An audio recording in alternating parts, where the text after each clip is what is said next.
los que nos acompañan en este espacio educativo hoy.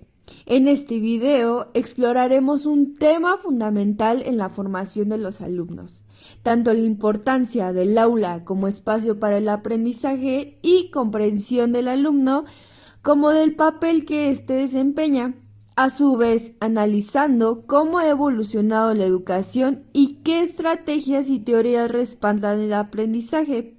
Aquí observaremos las características de aquel que aprende y aquel que enseña. Por último, nos adentraremos en todo lo que envuelve el aula de clases y el proceso de enseñanza-aprendizaje que ocurre dentro de ella.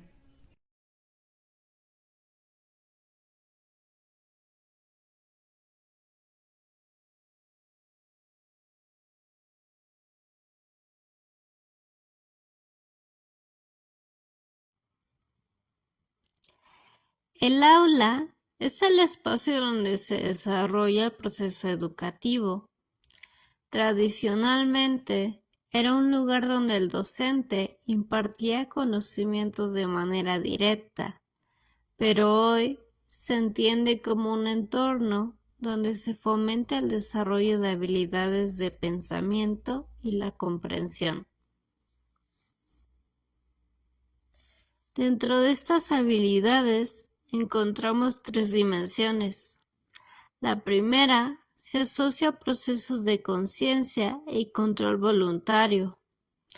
Dichos procesos dependen, sobre todo, de la función mediacional que desempeñan los sistemas simbólico-comunicativos del lenguaje para convertir a las funciones mentales en objeto de atención. La segunda es la descontextualización. Esto es, la habilidad para desprenderse de contextos espaciotemporales específicos en los que aparece el conocimiento. Este rasgo de la actividad humana es esencial para desarrollar al máximo las propiedades simbólicas de los signos lingüísticos. La última es la objetivación del conocimiento. Se relaciona con el progreso en la integración y la sistematización de lo que se conoce.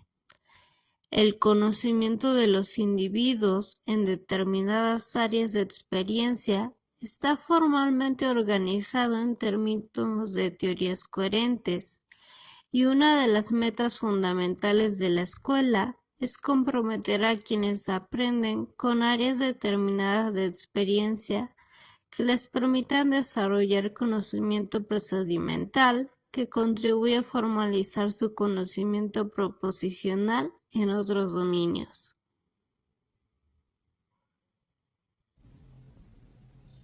Howard Gardner y Pilar Lacaza-Díaz han estudiado cómo el aula debe fomentar distintos tipos de aprendizaje, permitiendo que los estudiantes adquieran diversos tipos de conocimientos de forma activa.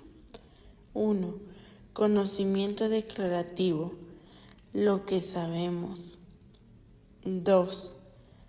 Conocimiento procedimental, cómo hacer algo. 3. Conocimiento condicional, cuándo y por qué aplicar lo aprendido. También se identifican dos tipos de aprendizaje. 1. Aprendizaje adaptativo, que permite ajustarse a nuevas situaciones. 2.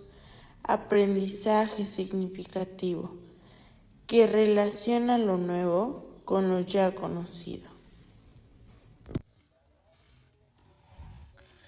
El aula también es clave en la educación formal, aquella que es considerada un proceso de comunicación inseparable del conocimiento, que a su vez puede considerarse tanto una posesión individual como una posesión compartida, y que a través de la alfabetización proporciona recursos lingüísticos, conceptos disciplinares y formas de razonamiento.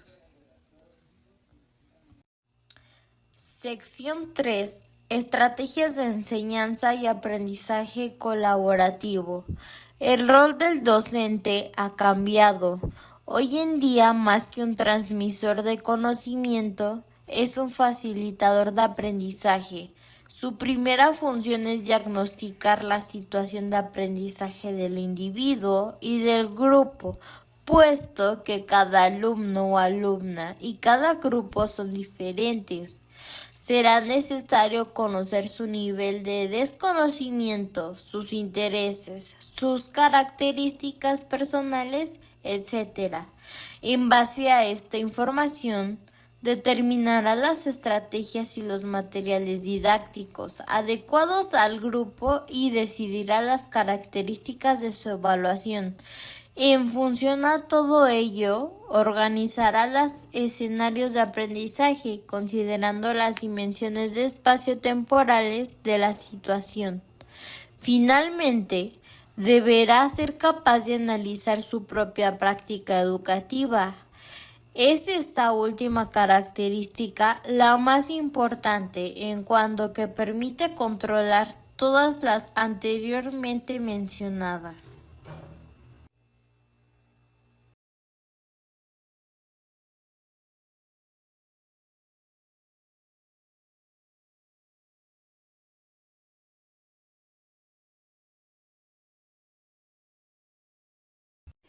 Por otro lado, Neil Mercer destaca la importancia del diálogo en el aula, mientras que Paul Cobb respalda el aprendizaje colaborativo y el razonamiento compartido.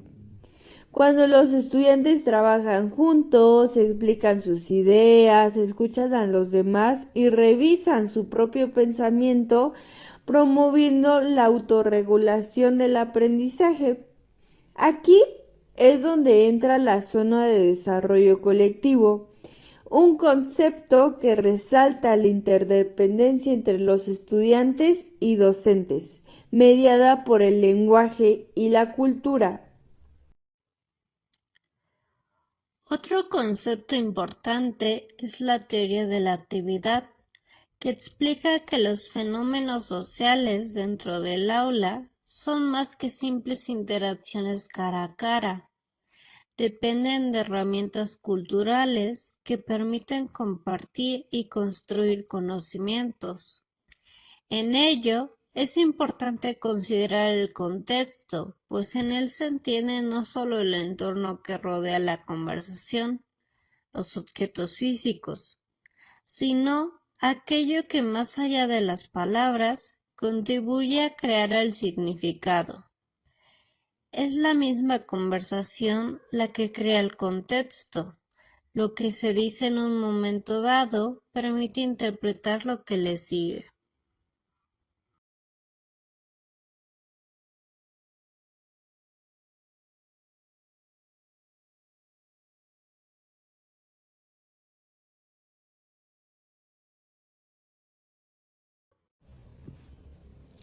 El aprendizaje en el aula no es solo recibir información, sino construir conocimiento activamente. Según el constructivismo, defendido por autores como Glaserfeld y Boyd, el aprendizaje ocurre cuando conectamos nuevas ideas con lo que ya sabemos. Cada nuevo paso en el proceso constructivo resulta de un intercambio en el que lo conocido se pone en relación con la nueva información, creando nuevos significados y mejorando la comprensión y el control. Para esto, los docentes utilizan el andamiaje, un soporte que ayuda a los estudiantes hasta que puedan realizar una tarea de manera autónoma.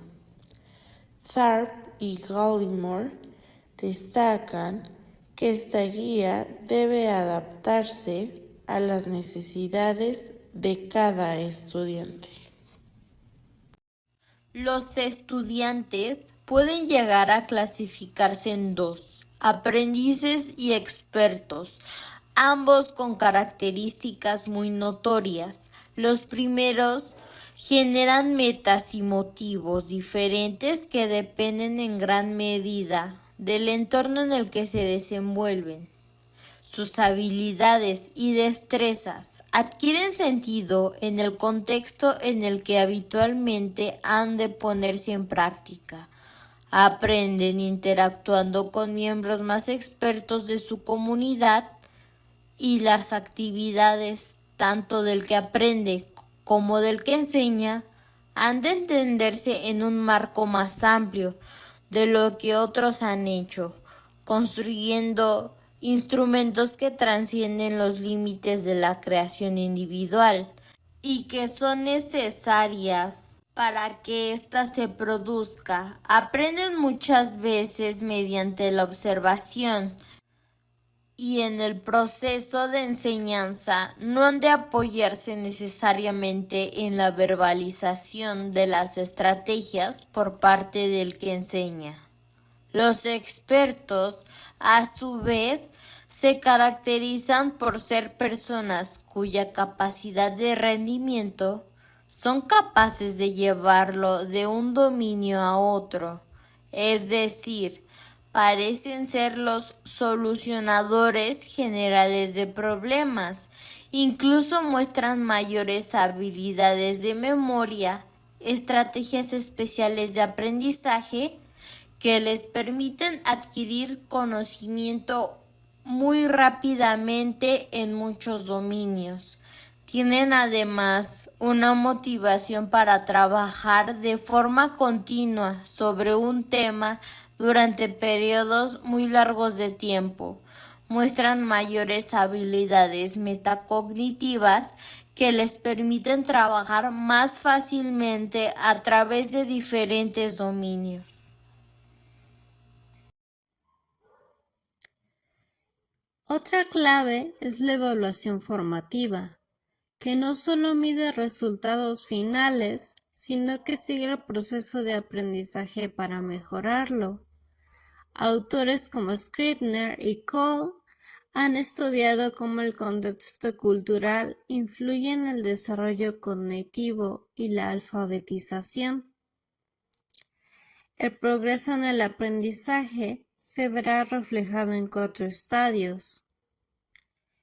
En el primero, el infante no puede conceptualizar la meta de la actividad de la forma en que lo hace el adulto. Durante la interacción, las metas en los participantes pueden cambiar conjuntamente y la actividad del adulto se va transformando como respuesta a las necesidades infantiles. La intersubjetividad entre quien aprende y enseña progresa también.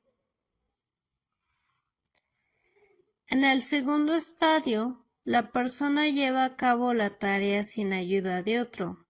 Sin embargo, ello no significa que la acción se haya automatizado plenamente. En este momento, las relaciones entre lenguaje, pensamiento y acción van en profundos cambios. Si bien el control adulto de la tarea todavía pasa a la verbalización. En el tercero, la acción ya se ha desarrollado, automatizado y fosilizado. La resolución de la tarea se produce ya como algo integrado y la ayuda del adulto no será necesaria. Incluso la instrucción que procede del exterior puede tener un carácter perturbador y la autoconciencia puede suponer una ruptura de los componentes de la tarea. Por último, en el cuarto estadio está la desautomatización de la acción que conduce una vuelta atrás en la zona del desarrollo próximo. Ello se observa, por ejemplo, cuando en periodos de dificultad el niño o la niña van a realizar una vuelta atrás.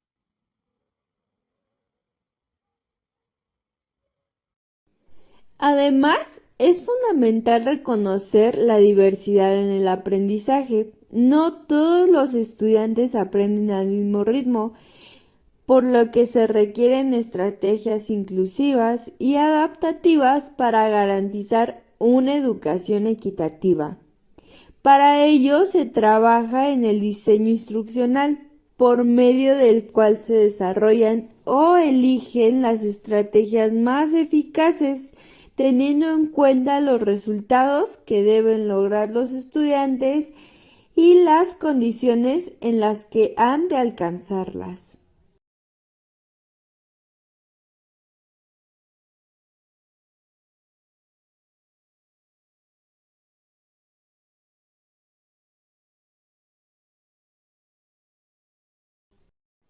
Como hemos visto, el aula es un espacio dinámico donde convergen múltiples teorías, estrategias y enfoques, desde la educación formal hasta el aprendizaje colaborativo. Los docentes tienen la tarea de crear un ambiente inclusivo y motivador para facilitar la construcción del conocimiento. Esperamos que este video haya sido útil para comprender mejor cómo funciona la educación en el aula. Déjanos saber en comentarios tu opinión respecto al tema y qué te ha parecido el video, que con gusto lo leeremos. Nos vemos en la próxima.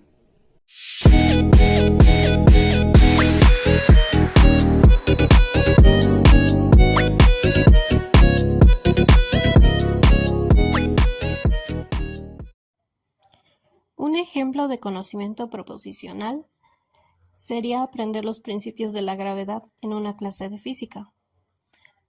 Aquí, un estudiante aprende que la gravedad es una fuerza que atrae los objetos hacia el centro de la Tierra. Puede expresar este conocimiento en una proposición. La aceleración de la gravedad en la Tierra es aproximadamente 9.8 metros sobre segundo al cuadrado. No necesita realizar un experimento para comprender este principio. Basta con conocer la información y ser capaz de explicarla. Otros ejemplos podrían incluir conocer fechas históricas, definir conceptos matemáticos o aprender reglas gramaticales en un idioma. Un ejemplo de conocimiento procedimental sería resolver ecuaciones matemáticas. Aquí, un estudiante aprende la teoría sobre ecuaciones, que sería un conocimiento declarativo. Luego, aplicaría un procedimiento paso a paso para resolverlas, como despejar una incógnita. Con la práctica, el proceso se vuelve más automático y eficiente. Otros ejemplos podrían incluir aprender a escribir un ensayo siguiendo una estructura, realizar un experimento de laboratorio siguiendo un protocolo o aplicar reglas gramaticales en un idioma extranjero. Un ejemplo del primer estadio sería aprender a escribir en el preescolar. Aquí, un maestro quiere que un niño de 4 años escriba su nombre. La meta del adulto es que lo haga correctamente. El niño, sin embargo, no comprende aún la meta en su totalidad y solo garabatea algunas letras. Al notar esto, el maestro ajusta su enfoque. En lugar de exigir la escritura completa, le guía para trazar primero la primera letra, usando su dedo para señalar el movimiento correcto. A medida que el niño progresa, el maestro sigue ajustando su apoyo, andamiaje, ayudándolo a formar más letras. Durante esta interacción, las metas de ambos cambian. El niño empieza con garabatos, pero termina entendiendo que debe formar letras específicas, mientras que el maestro adapta su estrategia según las respuestas del niño. Este proceso muestra cómo la actividad del adulto se transforma en función de las necesidades del niño y cómo la intersubjetividad se va construyendo progresivamente. Un ejemplo de esta teoría sería el aprendizaje colaborativo en un experimento de ciencias. Aquí, los estudiantes trabajan en grupos para realizar un experimento sobre reacciones químicas. Usarían herramientas como tubos de ensayo y reactivos y siguen procedimientos guiados por el profesor. A través de la interacción social y el uso de estos instrumentos, los estudiantes construyen su conocimiento de manera conjunta. La actividad no solo desarrolla conocimientos científicos, sino también habilidades de comunicación y trabajo en equipo. Este enfoque reconoce que el aprendizaje no solo es individual, sino que se da en un contexto social y con el uso de herramientas culturales. Un ejemplo del segundo estadio sería la resolución de problemas matemáticos en la primaria. Aquí, un estudiante ha aprendido a resolver problemas de suma con la guía del maestro, quien antes le daba instrucciones paso a paso. Ahora, el niño puede hacerlo sin ayuda externa, pero aún verbaliza en voz baja cada paso. Primero sumo las unidades, ahora las decenas, llevo una y así. Aunque ya no necesita que el maestro le indique qué hacer, su pensamiento aún se apoya en el lenguaje para estructurar la acción. Con el tiempo, esta verbalización externa se convertirá en pensamiento interno y el proceso se automatizará. Este ejemplo muestra cómo el niño sigue en transición. Aunque realiza la tarea solo, aún depende del lenguaje para guiar su pensamiento antes de alcanzar la automatización completa. Un ejemplo del tercer estadio sería la lectura fluida en estudiantes avanzados. Aquí, un niño que al principio necesitaba descomponer las palabras en sílabas para leerlas, ahora puede hacerlo con fluidez. Antes, requería apoyo del maestro para señalar las palabras o ayudarle con la pronunciación. Ahora, lee de manera automática, sin esfuerzo consciente. Si el maestro intentara hacerle pensar en cada sílaba o en las reglas gramaticales mientras lee, eso podría interrumpir su proceso natural y ralentizarlo. En este punto, la lectura ya está fosilizada. El estudiante no necesita pensar en cómo leer, simplemente lo hace. A este fenómeno también ocurre en otras áreas, como la escritura, la resolución de operaciones matemáticas básicas o tocar un instrumento, cuando la ejecución ya es inconsciente y cualquier interrupción consciente puede afectar el desempeño. Por último, un ejemplo del cuarto estadio sería el uso de la escritura en la primaria. Aquí, un estudiante que ya escribía con fluidez empieza a aprender a redactar textos más largos y complejos. Al enfrentarse a una tarea como escribir un ensayo, se siente inseguro y vuelve a escribir de manera más pausada, separando sílabas o usando palabras más simples en lugar de su escritura fluida habitual. El maestro observa esto y vuelve a ofrecer apoyo verbal o estrategias que el estudiante había superado antes, como guiarlo en la estructura de oraciones o recordarle reglas ortográficas. Con este refuerzo, el estudiante recupera su nivel anterior y puede seguir avanzando en la tarea. Este fenómeno también ocurre en matemáticas, cuando un estudiante que resolvía problemas con métodos avanzados regresa a estrategias más básicas al enfrentar ejercicios más difíciles. Es una muestra de que el aprendizaje no es lineal, sino un proceso dinámico donde el apoyo del maestro sigue siendo clave en momentos de desafío. Un ejemplo claro de alumno experto y un alumno novato en una clase de oratoria. Tenemos la profesora García. Estaba explicando cómo crear un jardín de hierbas aromáticas con una clase de estudiantes de horticultura. La clase estaba compuesta por 20 alumnos, todos con diferentes niveles de experiencia en jardinería. El alumno experto, Sofía, era una alumna destacada. En la clase había trabajado en un vivero durante varios años y había creado varios jardines de hierbas aromáticas en su propio hogar. Sofía era conocida por sus compañeros de clase por su capacidad para identificar y cuidar diferentes tipos de plantas. Por otro lado, tenemos al alumno novato, Luis, que era un alumno que nunca había tenido experiencias en jardinería, nunca había decidido tomar la clase de oratoria, por lo que quería aprender cómo crear un jardín en su propio hogar. Luis se sentía un poco perdido en la clase y no sabía dónde empezar. La interacción entre Sofía y Luis durante la clase de la señorita García pidió a los alumnos que trabajaran en parejas para crear un plan de jardín y hierbas aromáticas. Sofía y Luis se sentaron juntos y comenzaron a trabajar en el plan. Sofía le explicó a Luis cómo elegir las hierbas aromáticas adecuadas para el clima y el suelo de su hogar.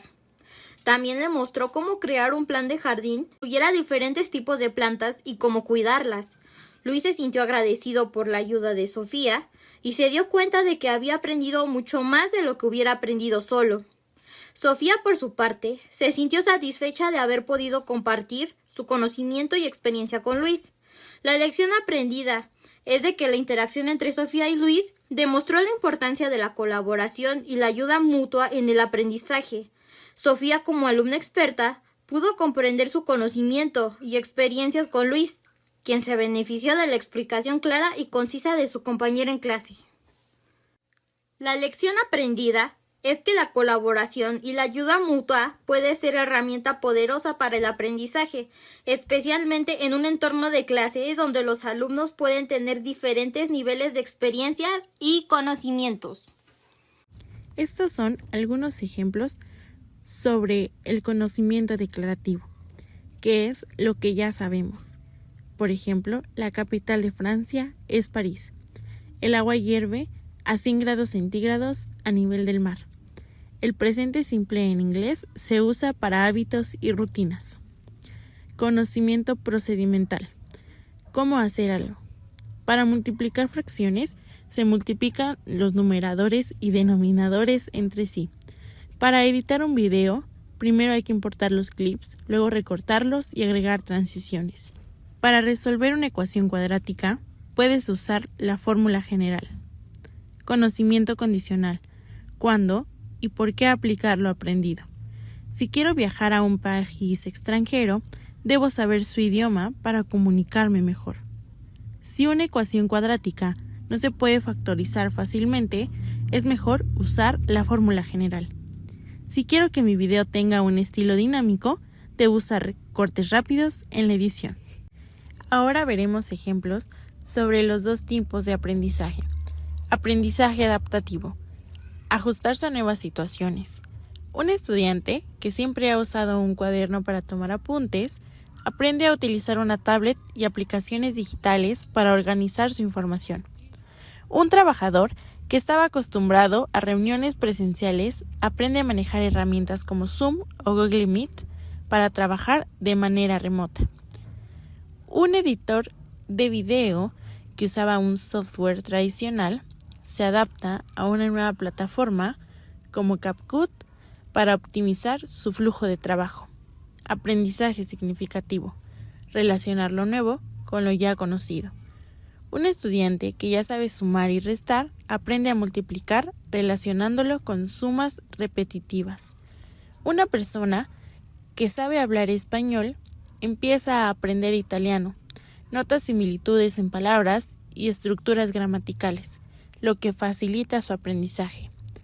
Al aprender sobre energías renovables, un estudiante recuerda lo que ya sabe sobre la contaminación y el cambio climático, entendiendo mejor la importancia de estas tecnologías.